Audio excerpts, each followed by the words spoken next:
Fala galera, tudo bem? Rui aqui. Vamos continuar no nosso estudo de lógica. Hoje a gente vai falar das categorias, que é o primeiro livro do órgão, né, de Aristóteles. As categorias são algo que pode ser entendido tanto no aspecto lógico quanto no aspecto metafísico, né? Então, tanto na ordem conceitual quanto na ordem real. Se a gente começar com a ordem real, as categorias são o summa genera, né? Que em latim é summa genera, né? Mas são os gêneros máximos das coisas.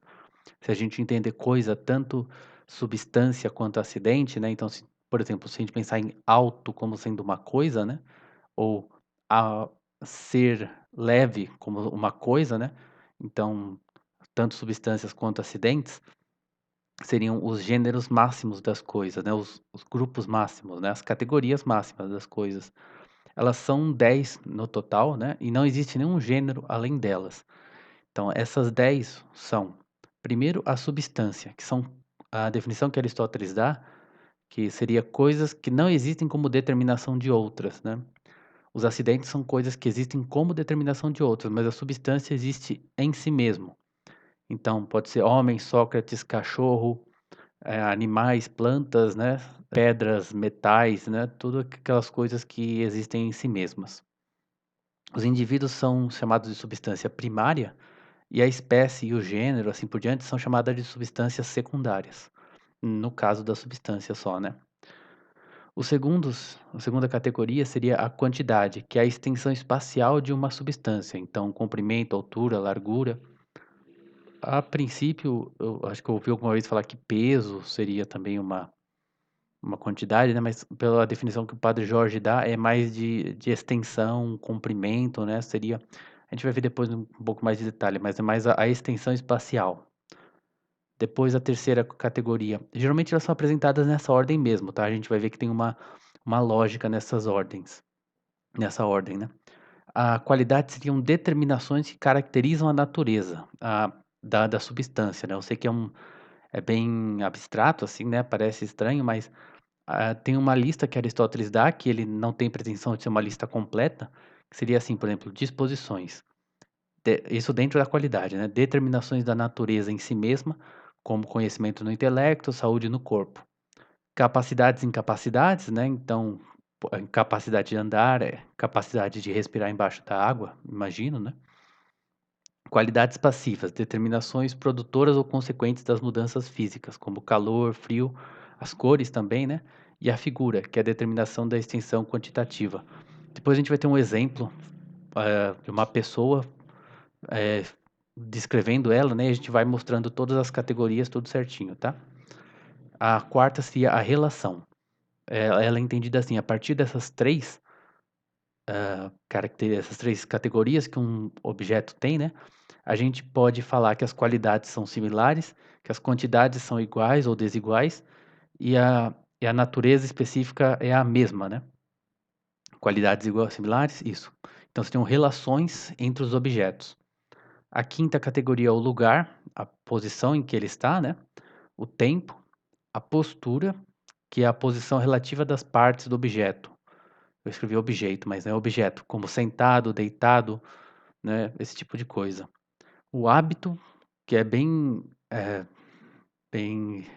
separado, né? Bem estranho assim, a princípio, mas são as determinações resultantes dos adjuntos físicos que pertencem à total integridade da substância.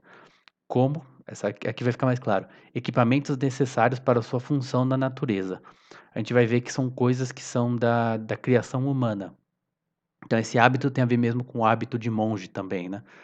Então pode ser se a pessoa está vestida, se ela está armada, né, então são todas coisas que não são da natureza, mas que o ser humano cria para sobreviver, né, e para viver. A nona categoria é a ação, né, então a produção de mudança em um objeto por outro, né, e a paixão, que tem a ver com esse paixão é de passivo, né, de passividade, então você tem aquele que age, tem aquele que sofre essa ação, né, que é passível dessa ação, né, passivo dessa ação, então uma paixão. Então ser golpeado, ser atacado, né, então isso seria paixão. Então aqui o exemplo que o padre Jorge dá, ele fala assim: um homem de 1,83 m de altura. Ele é um matemático, escultor habilidoso, moreno, de ombros retos. Ele é parecido com seu pai e estava em York em outubro de 1907. Ele está curvado, vestido com um avental e segurando um cisel e martelo. Ele está esculpindo madeira e suas ferramentas o cortaram. Então, analisando, né, então, um homem, essa é a substância dele. Homem é uma coisa que não existe como determinação de outra, ele é uma substância. 1,83 m de altura é a quantidade, né, então a extensão, né, a disposição quantitativa, né, desse corpo, dessa substância. Ele é um matemático, que seria uma disposição, e um escultor habilidoso, que é a capacidade. Essas são aquelas 4 subcategorias da qualidade. Então, assim, na verdade, ele coloca, assim, matemático como sendo disposição, porque seria uma um conhecimento que ele tem no intelecto. E escultor, para ele, seria mais uma capacidade, porque ele está considerando matemático como sendo algo mais teórico e escultor como sendo mais uma coisa prática, né. Por isso a diferença entre disposição e capacidade. Geralmente essas subdivisões da qualidade não aparecem muito, né, mas porque a gente olha, tipo, matemático e escultor são 2 profissões, né, então mas ele diferencia disposição de capacidade, embora o que importa mesmo é que elas são qualidades. Então, moreno, que é uma qualidade passiva, né, então também é uma determinação da quantidade extensa. Se essa substância que tem uma certa extensão, como que ela é? Ele é moreno, ele é claro, né, seria isso. Então, ombros retos seria parte da figura dele. Então essas são tem aí as 4 qualidades. Ele é parecido com seu pai, então tem uma relação, né, mais especificamente uma relação de semelhança. Ele estava em York, que é um lugar, em outubro de 1907, o tempo. Ele está curvado, é uma postura, né, estar curvado tem a ver com a disposição das suas partes, né, então é postura que eu coloquei como a categoria. Às vezes eu acabo falando postura, não sei porque às vezes me vem na cabeça a disposição, eu acho que eu confundo as 2 coisas, né. Então, vestindo um avental e segurando um cinzel e martelo, que é um hábito, né, são coisas que são da invenção do homem, não são naturais. Ele está esculpindo madeira, né, uma ação de esculpir madeira, e as ferramentas dele o cortaram, que é uma paixão, né, ele sofreu uma ação na verdade dele mesmo, né, mas as ferramentas seria as ferramentas que cortaram ele, assim. Então a primeira categoria é a substância, que tem fazer mais uma explicaçãozinha, né. Que tem existência própria, as outras são acidentes, porém chamamos todas de coisas, né, aqui nesse sentido coisa é qualquer aspecto do ser, digamos assim. Dissemos que as categorias são o subgênero, que é a expressão tradicional, também podemos chamá-las de modos de ser. Não há um único sumum genus, do qual todas essas classes são subordinadas. Gênus e espécie pressupõe um conceito universal de coisa, mas esse termo é análogo, significando algo diferente para cada categoria. Pelo mesmo motivo, não existe o gênus acidente. Tipo, o Padre Jorge só fala isso, né, que não dá para você pegar essas 10 categorias e transformar elas num gênero que seria ser, embora o ser, né, está em todas elas. Mas assim, beleza, dá para entender que, sei lá, entre você ser uma coisa, né, tipo a sua substância, quantidade, o lugar em que você tá, se você tá fazendo uma ação, são coisas bem diferentes que a gente diz, né, então, ok, mas ele não dá uma demonstração, assim, um argumento do porquê que não existe esse gênero maior, né, esse sumo genus, do qual todas as categorias são espécies, né. Seria mais ou menos isso, você perceber que tempo, espaço, fazer uma coisa, algo que foi inventado pelo homem, o tipo de substância que você é, a relação que existe, as comparações, né, que seria a relação com outras substâncias e qualidades, assim, são coisas muito heterogêneas, basicamente isso. Então tem alguns críticos às categorias de Aristóteles, claro, né, sempre tem. Então, acho que isso aqui é a frase deles, né. Tá, não, desculpa. "Não é verdade que esse sistema não é baseado em um princípio, pois as categorias correspondem à lei que governa a síntese das formas no indivíduo". Então ele vai dar, tipo, uma explicação de que o indivíduo tem que ter essas categorias. Então ele começa assim: "A substância é o ponto de partida. Devido a ela, a coisa possui existência independente, sendo o tipo de coisa que é. Então, sem começar pela substância, não tem como a coisa ser algo ainda, né. Então, tipo, a primeira coisa tem que ser alguma coisa, né. mas ela não pode existir sem os acidentes que constituem o complemento do seu ser. O primeiro é a magnitude, ou seja, a extensão, já que as coisas físicas possuem extensão. Então já tem a segunda categoria, que é a quantidade. Aí você pode pensar assim: "Bom, mas pode uma coisa existir sem quantidade antes?", né, mas aí você pergunta também, será que uma quantidade pode existir sem ser quantidade de alguma coisa? Então seria basicamente assim, não que os indivíduos realmente serão feitos assim, mas é meio que uma ordem, não sei se lógica, né, mas ou, por exemplo, você pode pensar que primeiro é uma substância, mas a quantidade dela está indeterminada, né, então aí depois você meio que determina essa quantidade, né. Então é bem estranho você pensar numa substância sem ela ter quantidade, mas é mais estranho ainda você pensar numa quantidade que não seja a quantidade de alguma coisa, né. Mas então tem a substância, a quantidade, aí vem as qualidades físicas, que são elas estão apoiadas na quantidade, né, então tem uma substância, ela tem a sua extensão, e aí essa extensão vai ter qualidades, vai ser de algum tipo, né, vai ter certas características. Então vem a terceira, categoria, que é as qualidades. A partir dessas 3 a gente pode fazer as relações com as outras categorias, né. Ah, tal coisa é maior que a outra, é parecido, é a mesma substância, é semelhante, não é igual, é diferente, né. Então surge a quarta, que é as relações.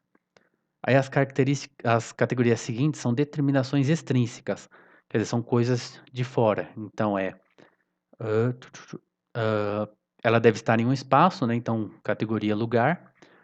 Elas devem ter uma certa disposição, né, deve estar em algum tempo também, né. Então tem o lugar, o tempo, a relação entre as partes, que é a postura. E aí no caso do homem surge a categoria do hábito. As bestas, né, geralmente se usa essa palavra, as bestas quer dizer os animais não racionais, né, possuem da natureza todos os equipamentos para seus fins, que são limitados pelos seus instintos. Porém, a natureza humana torna seus fins ilimitados, e a natureza humana não pode fornecer-lhe os meios para todos os fins. Logo, esses são resultados da invenção humana, o hábito. Então, chegamos na categoria do hábito, e aí a substância pode afetar ou ser afetada por outra. Então, tem meio que um argumento, assim, de que as categorias têm uma lógica, né, por isso que elas são apresentadas geralmente nessa ordem, né. Então uma coisa que a gente tem que fazer é tentar diferenciar relação das outras categorias, né. Tem gente que fala que acho que depois da relação todas as outras categorias são relações. Então, por exemplo, a categoria do lugar, ela não é uma relação, porque eu tenho relação com as outras coisas por estar ocupando esse lugar. E não é que eu ocupo esse lugar porque por causa da relação que eu tenho com as coisas. Basicamente, felizmente hoje eu tô no andar térreo, né, gravando no térreo, então eu posso imaginar a minha casa desaparecendo, né, e eu continuando no mesmo lugar. Se vocês estiverem num prédio, vocês podem imaginar um prédio desaparecendo, vocês iam cair no chão, né, mas a princípio vocês estão basicamente no mesmo lugar, mesmo que tudo em volta, desapareça, né. Então, porque a relação vem do fato de as coisas estarem ocupando no mesmo lugar, e não o lugar não é a relação que você tem com as coisas. O mesmo vale para o tempo, né, pelo fato de você estar depois de alguma coisa, você tem uma certa relação com ela, né, mas não é a relação que faz com que tenha sido antes ou depois. Não sei se está ficando muito claro, né, mas, a postura então não é uma relação, porque a relação tem a ver com 2 objetos, né, e a postura, acho que é postura, tem a ver com um objeto consigo mesmo, né. Aí eu pensei assim, se ficar de cabeça para baixo é relação ou postura? Pensando comigo, eu pensei que, tipo, imagina uma pessoa no polo norte e uma no polo sul da Terra, né, uma tá de uma tá olhando assim, uma tá de cabeça para baixo com relação à outra, né. Assim, elas estão em lados contrários, né. Então, ao contrário, mas a gente não diz que nenhuma delas está de cabeça para baixo, né. Se você estiver no polo norte olhando a pessoa, ela tá de cabeça para cima, e a do polo sul também. Então, na verdade, cabeça para baixo é uma relação com a Terra, pelo menos eu pensei nisso, né. Se você tá tipo, no espaço, não tem exatamente de cabeça para baixo ou cabeça para cima, porque é sempre com relação ao chão, né. É algo que bom, pelo menos foi o que eu pensei. Aí o hábito não é uma relação, porque só existe relação entre substâncias completas. Então, sei lá, um homem com relação a um pássaro, mas o hábito é justamente por causa da natureza incompleta do homem. Aí ação e paixão, elas incluem relações também, mas elas envolvem a criação e recepção de mudança. Por exemplo, eu posso dizer que existe uma relação entre eu e um mamute, pelo fato de que um mamute é maior do que eu, mas os mamutes nem existem mais. E aí existe essa relação. Mas a ação e paixão as coisas têm que estar existindo ao mesmo tempo para ter uma ação, uma mudança, um efeito, uma mudança causada de uma na outra, né. Então você vê que a relação é muito mais ampla do que a ação e paixão, né. Então vamos olhar agora as categorias sob o aspecto lógico, que é o aspecto que Aristóteles analisa no livro As Categorias, né. Lembra que é um livro que pertence ao Organon, né, que é o livro de lógica. Se eu não me engano, as categorias aparecem também na metafísica, mas não o livro, né, mas as categorias do assunto, né, categorias. Mas elas são definidas como a classificação ordenada dos gêneros, espécies e indivíduos, desde os suma genera, né, até as entidades individuais, né, então até os indivíduos. Então é fazer essa classificação direitinha, né. Então na mente, nós possuímos tanto os singulares quanto os universais. Quando analisamos esses conceitos, percebemos que entre eles uma ordem hierárquica de subordinação, quer dizer basicamente assim, se a gente pega um conceito, e aqui a gente está voltando para a lógica do conceito, alguns conceitos não podem ser predicados universalmente de nenhum outro. Eu vou explicar depois mais direitinho. Alguns podem ser predicados universalmente e você pode predicar alguma coisa universalmente deles. Então, outros há de quem não se pode predicar nada. Então, basicamente, se a gente pega indivíduos, a gente fala Sócrates é homem, Sócrates é animal, eu posso predicar várias coisas de Sócrates, apesar de que Sócrates não é um conceito, né? Mas eu não tem nada do qual eu posso dizer que é Sócrates, né? Percebe que a gente está pensando universalmente. Lógico que eu posso dizer algum homem é Sócrates, né? Se Sócrates é um homem, algum homem é Sócrates. Mas pensando universalmente, eu posso dizer várias coisas de Sócrates, mas eu não tem nada, nenhum universal que eu possa dizer que seja Sócrates, né.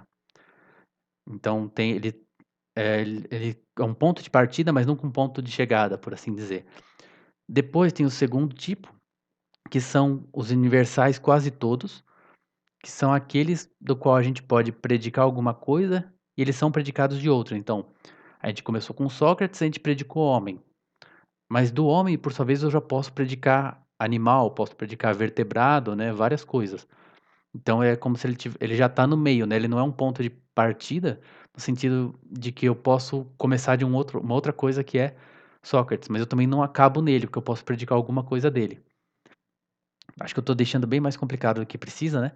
E os últimos são os summa genera, né, os gêneros máximos, depois que eu chego em substância, eu já cheguei no máximo, né, eu não tenho mais nada para dizer de substância, né. A gente pode dizer que, sei lá, a substância é, mas, assim, aí já não é lembra do que a gente falou, né, não é um sumo gênero de tudo, né. Então, teoricamente, eu chegaria no último, que são as 10 categorias, né. Eu começo, então, de um indivíduo, que é aquele que eu não posso predicar um indivíduo de ninguém, mas eu posso predicar coisas do indivíduo, e vou subindo, subindo, subindo, até chegar no último, que são os summa genera. Então o padre Jorge coloca assim: A investigação ordenada da ordem a investigação da ordem conceitual revelou o fato de que ela não é um caos de conceitos, mas, assim como a ordem real, ela é governada por leis definidas. Essa descoberta deve para sempre ser tomada como um dos maiores resultados do gênio de Aristóteles. Então, assim, porque parece algo simples, né? Quer dizer, tá, ok, eu começo com um homem, por exemplo, eu sei que ele é animal, que ele é mortal, não sei o quê, até chegar em substância, né? Então, isso é uma descoberta importante. Então, aí tem a questão da gente não confundir as categorias com predicáveis. Os predicáveis veem os universais como universais, ou seja, considerando qual a relação que eles têm com o sujeito do qual são predicados. As categorias expressam a natureza e não a sua universalidade. Sei fica bem confuso, né? Mas eu pensei assim: vamos colocar de um lado categoria e do outro predicável, né? Se a gente começa aqui com Sócrates. Sócrates é uma substância. Eu coloquei que o predicável é indivíduo. Na verdade, indivíduo não é um predicável, né? Mas tá meio errado isso aí, mas assim, Sócrates é uma substância e é um indivíduo. Embora a gente não chame o indivíduo de um tipo de predicável, né? Aí, homem. Homem também é uma substância, mas ele é uma. Como predicável, ele é uma espécie. Porque eu já não estou querendo saber se ele é uma. Que tipo de coisa que ele é, mas se ele é uma espécie de algum indivíduo ou não. Então, por exemplo, aí animal também é uma substância, né? Mas é um gênero. Então, aí para a gente poder comparar, se você pegar cor. Cor é uma qualidade, mas também é um gênero, né? Então, quer dizer, o gênero pode ser dito tanto de substâncias quanto de qualidades, né? Quanto de quantidades. Então, eu não digo, quando eu digo gênero, espécie, propriedade, eu não estou dizendo o tipo de coisa que ele é, mas se ele, a relação dele com um indivíduo, entende? Então, aí eu coloquei aqui, por exemplo, amarelo, que seria uma qualidade também. Ele seria uma espécie, ele está embaixo de cor, né? Cor seria o gênero de amarelo, mas eu pensei assim, qual que é o problema? Teria que colocar aqui nesse, onde tem essas interrogações, espécie, que amarelo é uma espécie. Mas não tem nenhum indivíduo do qual você diga que ele é amarelo como espécie. Amarelo seria só um acidente, né? Porque, beleza, quando eu tenho uma substância, eu olho, né, falo, aquilo é um gato. Então, gato é espécie porque também é a substância. Mas será que eu posso, se eu disser, por exemplo, esse gato é preto, mas preto não é a espécie do gato, né? É um acidente. Então, eu fiquei na dúvida se o que que eu colocava aqui, né? Se eu posso dizer que um acidente é uma espécie, né? Então, a gente vai ver isso. As categorias devem ir do sumo genus até a ínfima espécie, mas no caso de acidentes, não podemos predicá-los como espécie de indivíduos, né? Justamente o acidente é algo que não é a espécie, né? Então, aí eu vi essa frase no livro do Padre Jorge, né?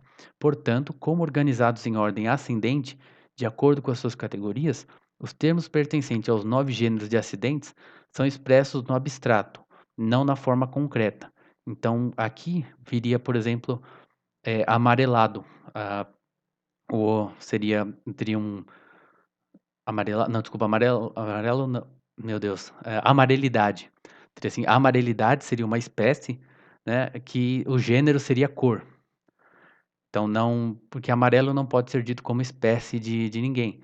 Tudo bem que aí vem um outro problema, que, por exemplo, brancura ou amarelidade também não são predicáveis. Não posso falar que uma coisa é brancura, eu digo que uma coisa é branca, né?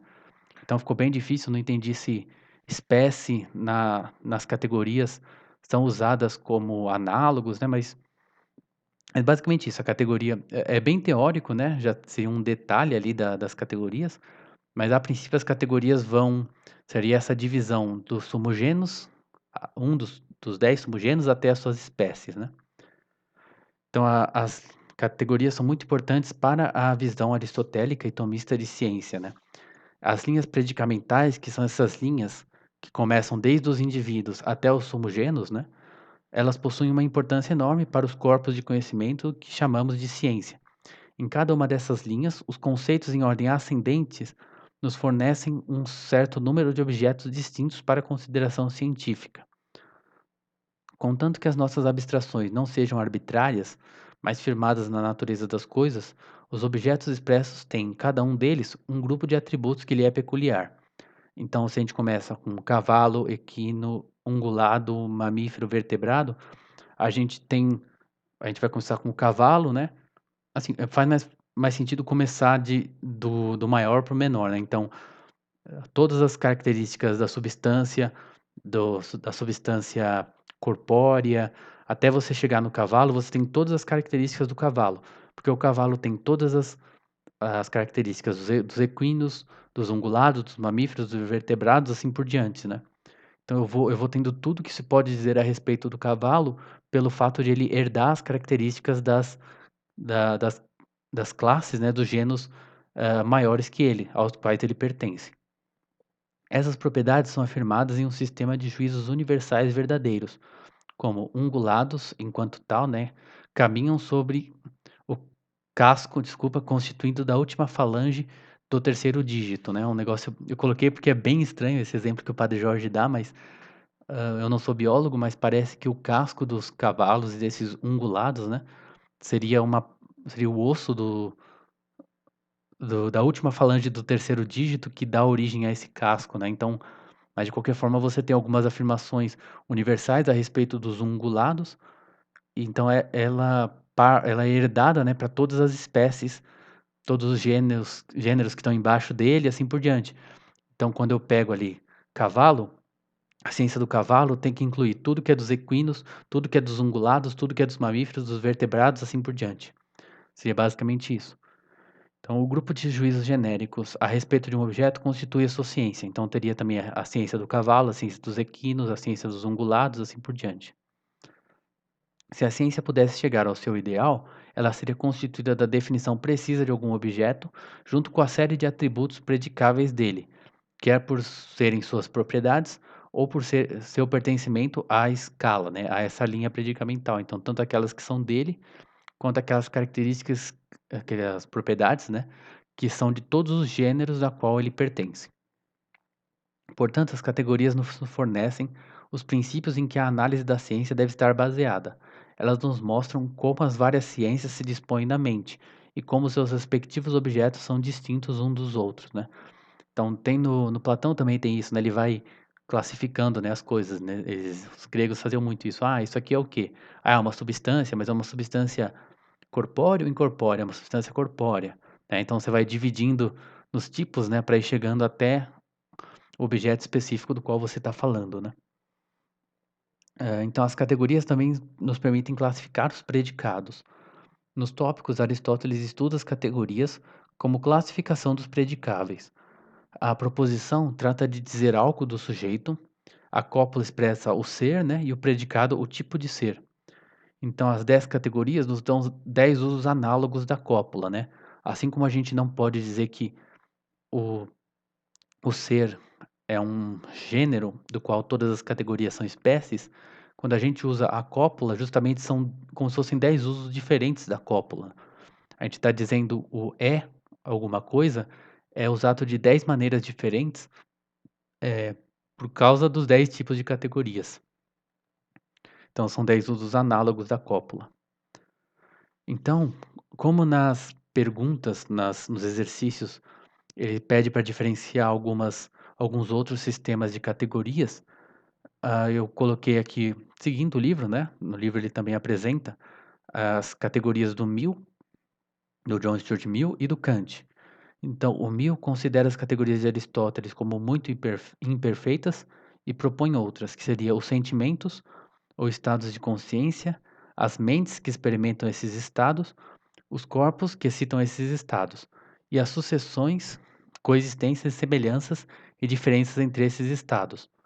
Então, eu tenho sentimentos, as mentes que experimentam sentimentos, os corpos, então vai lá, um corpo causa um sentimento numa mente e tem relações entre esses estados da mente, né? Aí o Padre Jorge fala assim: seria muito longo criticar a metafísica de Mill, porém essas categorias contradizem sua própria filosofia. Ele afirma que a mente não tem realidade além das sensações que experimenta. Há o mesmo para os corpos, que são experiências da nossa mente. Então, seria basicamente isso. Não faz sentido com a própria eh, filosofia dele. Embora eu achei que ele podia também explicar por que está errado sem a contradição com a teoria do Mill, né? Mas basicamente você vê que, sei lá, os corpos, né? Mas e os atributos dos corpos, né? Cadê os atributos deles? São só os corpos, mas os corpos não têm propriedades, não têm quantidades, né? Então acho que faltou isso, né? Nas categorias do Mill. Depois as categorias do Kant. Kant assume que os dados do conhecimento são apenas estados subjetivos da mente, né? Aquela coisa, né, de que a gente não tem o mundo enquanto tal, né, mas o mundo enquanto a gente o percebe, e que esses são meramente sentimentos instantâneos e inconexos. Como explicar então a impressão que temos do mundo? Que o mundo não parece para a gente um sistema, né, um conjunto de sentimentos instantâneos e inconexos. São os princípios subjetivos das nossas faculdades cognitivas que operam sobre o material inconexo, dando-lhe a forma que presenciamos. Então o Kant dá 12 formas que são expressas em juízos. Para o Kant, todo pensamento é um juízo. Então eu peguei aqui, está em espanhol, mas tem o juízo, né, e a categoria universal, particular, né, então todo A é B, algum A é B, este A é B, então tem afirmativo, negativo, indefinido, categórico, hipotético, disjuntivo, problemático, assertótico, assertórico. Nossa, achei que era assertótico, mas e apodítico. Então, basicamente, seria assim: quando digo todos os homens são mortais, não é porque há um mundo real em meu entorno em que há a raça dos homens, todos os quais têm o atributo da mortalidade. E sim porque, em minha mente, as categorias de totalidade, realidade, substância e acidente, existência e não existência, deram forma ao meu pensamento e assim produziram um juízo universal, afirmativo, categórico e assertórico. Eu escrevi errado, então. Assertórico. Porque para você ter um juízo universal, vem a categoria da totalidade. Para ele ser afirmativo, deve ser a realidade, alguma coisa assim, mas você vê que tá, o afirmativo é a realidade, substância é acidente. Cadê aqui?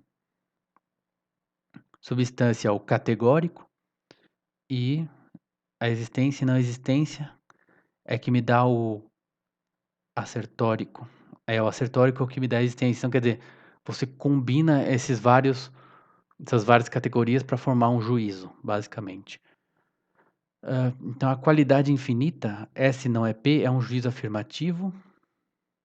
Aqui ele já está na crítica, né? Desculpa, acho que eu me perdi aqui. Que ele vai começar a criticar, né, as categorias do Kant. Então a categoria S e a não P é um juízo afirmativo. Kant parece ter criado essa classe separada para que as categorias tivessem uma aparência harmoniosa. Uma tripla divisão que era necessária em outras porções deveria aparecer também na qualidade dos juízos. Então, se você vier aqui, você vê que cada um desses critérios, né, quantidade, qualidade, relação e modalidade, tem três. Então ele acaba colocando o A não é B, não, desculpa, A é não B, que na verdade significa um A é B, né? Não, desculpa, A não é B, né? O A é não B é a mesma coisa que um A não é B. Então ele cria essa qualidade que não existe para ficar 3 com 3, seria o que é o Padre Jorge diz, né? Para ficar tudo com 3. Então, a divisão modal de Kant também, ela não é baseada na relação objetiva entre predicado e sujeito, mas na certeza subjetiva do pensador. O juízo problemático S pode ser P, que é uma escolha livre de admitir essa proposição, como diz o Kant, não tem valor lógico, é uma mera declaração de ignorância.